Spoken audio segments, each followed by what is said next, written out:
অপু বিশ্বাসের নামে নাকি মামলা হয়েছে, কিন্তু অপু বিশ্বাস দেখি চিল মোডে ঘোরাফেরা করছেন। এসব মামলা যে মিথ্যা এবং বানোয়াট সেটারই প্রমাণ দিলেন অপু বিশ্বাস এমন চিল মোডে থেকে। অপু বিশ্বাসের কোনো কিছু হতেই পারবে না, কারণ শাকিব খান তার কাছে আছে।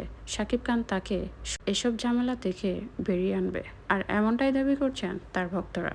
আর এই কারণে এসব নিয়ে কোনো চিন্তাই করেন না অপু বিশ্বাস। তাই তো চুইংগাম চিবাতে চিবাতে চিল মোডে ঘুরছে মুকেশ আম্বানির সাথে আমাদের নীতা আম্বানি।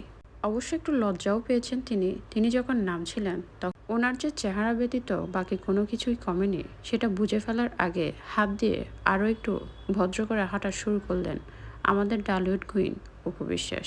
সে যাই হোক, আমার কিন্তু গুলুমুলু অপু বিশ্বাসকে বেশি পছন্দ। বরং অপু বিশ্বাসকে আগেই বেশি ভালো লাগতো। মিষ্টি একটা চেহারা ছিল, আর এখন তিনি চেহারাটাকে কী থেকে কী বানিয়ে ফেলেছেন। যাই হোক, এটাই চেয়েছেন তার ভক্তরা যেন তিনি এমনটাই করেন। আর তাই তিনি ভক্তদের দাবি পূরণ করতে গিয়ে কী একটা অবস্থা করেছেন তিনিই জানেন। একটা জিনিস খেয়াল করলাম, অপু বিশ্বাস ইদানিং সাদা এবং কালো ড্রেসটাই বেশি প্রাধান্য দিচ্ছেন। হয়তো শাকিব খান সাদা ড্রেস বেশি পছন্দ করেন বলে অপু বিশ্বাসও সাদা ড্রেসটাকেই বেশি প্রাধান্য দিচ্ছেন। অন্যদিকে বুবলিও কিন্তু সাদা ড্রেসই পছন্দ করেন।